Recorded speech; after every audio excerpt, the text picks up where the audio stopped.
핫섹터, 핫종목 시간 함께하고 있습니다. 이사님께서 오늘도 함께해 주실 텐데요. 자, 오늘 이사님께서 첫 번째 섹터로 어떤 섹터 또 함께 선정을 해 주셨는지 이야기를 나눠보겠습니다. 이사님 또 한번 열어주시죠. 네, 한번 보시죠. 최근에 너무나 뜨거운 섹터라고 좀 봐야 되겠죠. 오늘도. 네. 항상 시장은 예상대로 안 가는 것 같아요. 저는 개인적으로 조선 같은 경우에 이제 실적 발표 전후에서 조금 쉬어가지 않을까라고 생각을 했었거든요.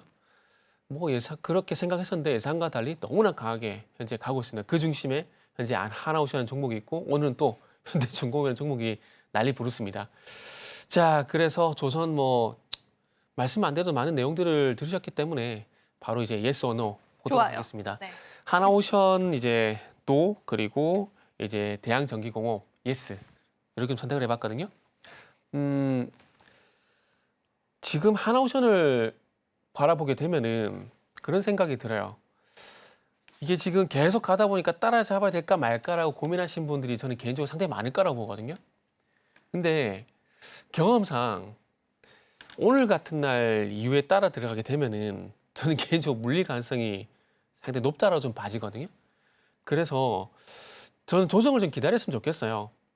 왜냐하면은 개인적으로 이거는 인터넷 그 유튜브 쇼츠 찾아봐도 나올 건데 제가 2023년도에 모 유튜브 가서 조선 같은 경우는 향후 5년 길게 볼 거라면은 무조건 들어가라고 말씀드렸어요. 무조건 들어가서 장기로 보라고 말씀드렸는데 거기에 2차 안 좋은 댓글이 달리고 했었거든요. 근데 그런 건 중요한 건 아니고 그러니까 그만큼 아직 이제 더 갈 길이 남았다는 거죠. 그렇게 본다면 최근에 급등 현상이 나오고 있지만 그럼에도 불구하고 앞으로 추가적으로 반영될 만한 부분들이 있기 때문에 이런 상태에 나온다고 보거든요. 근데 그럼에도 불구하고 대형주, 그러니까 조선주도 대형주라 좀 봐야 될 것 같은데 이게 계속해서 테마주처럼 계속 할 수는 없어요. 결국 상승과 조정을 반복할 수밖에 없는데 최근 로봇주와 비교한 게 좀 무리가 있긴 하지만 로봇도 거침없이 가다가 또 조정이 나오잖아요.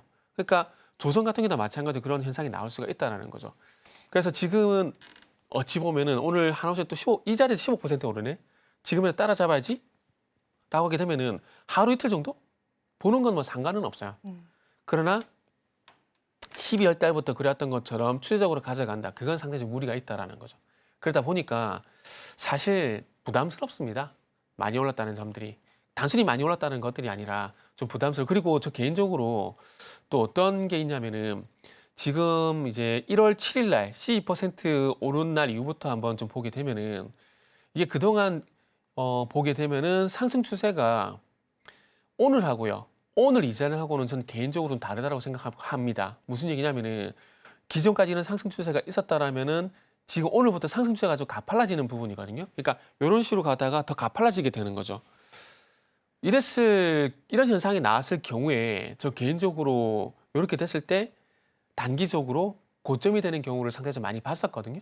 그러다 보니까 제가 봤을 때는 오늘 기점에서 오늘 상승 탄력에서 내일 쪽까지 상승이 나올 수도 있겠지만은 그럼에도 불구하고 여기서 추격 매수해서 지금까지 시세를 보는 건 좀 무리가 있다라고 그렇게 생각을 하고 있습니다. 그렇기 때문에 생각보다 추세가 길었다라면은 또 조정도 생각보다 길어질 가능성이 있거든요. 그래서 그 긴 조정을 개인적으로 좀 기다렸으면 좋겠다라고 생각을 하고 있고요.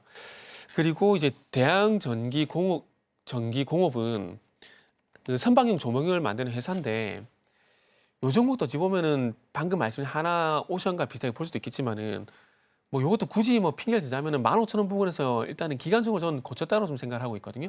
그래서 이런 부분들이 어찌 보면 하나오션과는 조금 다르게 봐야 될 미세한 부분이라고 말씀 좀 드리고 싶고 그거보다는 아마 대양전기공업을 우크라이나 재건주라고 얘기하신 전문가는 아마 없으실 거라고 생각이 들어요. 대양전기공업이 우크라이나 재건 관련주라고 갸우뚱하신 분이 계실 거거든요.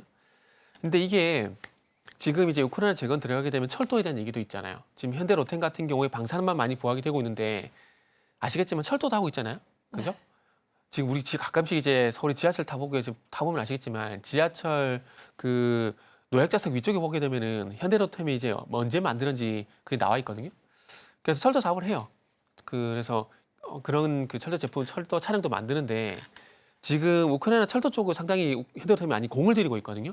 공을 들이고 있는데 이 대양전기공업이라는 회사가 현대로템 쪽에 국내외 상장사 중에서 유일하게 배전반을 공급하고 있습니다.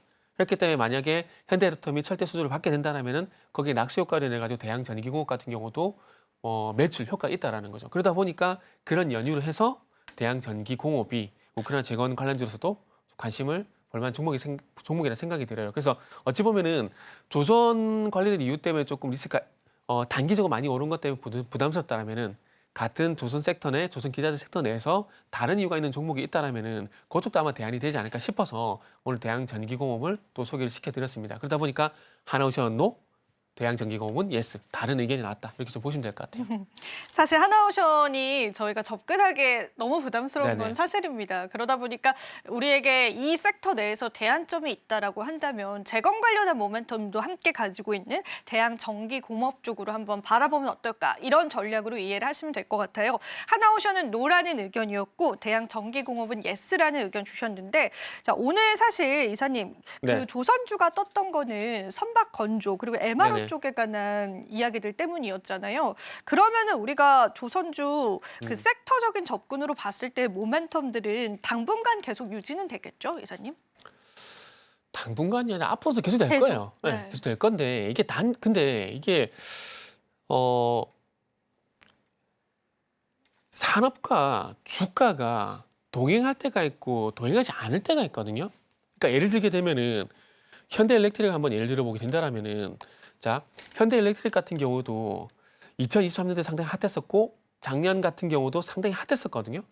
7월 달까지 상당히 많이 주가 상승이 나왔었어요. 그런데 작년 7월 달에 35만 원 부근에서 정체 현상이 나왔었어요. 산업은 여전히 그 증설도 진행하게 되면 산업은 너무나 좋지만은 주가는 35만 원 돌파가 안 되게 되면서 기관총이 나왔었거든요. 제가 이걸 왜 말씀드리냐면은 방금 말씀드렸듯이 정말 업황은 좋아요. 업황은 좋은데 이게 같이 갈 때와 같이 가지 않을 때가 있는 겁니다. 그게 현대엘렉트릭이 그런 모습을 보여줬거든요. 그렇기 때문에 조선 같은 경우도 너무나 좋아요. 앞으로 좋은 부분 너무나 많거든요. 그러나 2023년 상반기에 그랬듯이 작년에 그랬듯이 상승이 있으면 조정도 분명히 나올 수밖에 없거든요. 그런 관점에서 보게 된다면은 지금 사실 상승하는 이 추세 속에서 이 추세 구간들 속에서 단기적으로 봤을 때 많이 오른 건 분명히 부담이 될 수가 있다라는 거죠. 그래서 그런 관점에서 말씀을 드리는 겁니다. 조선주가 안 좋다라는 개념이 절대 아니고요.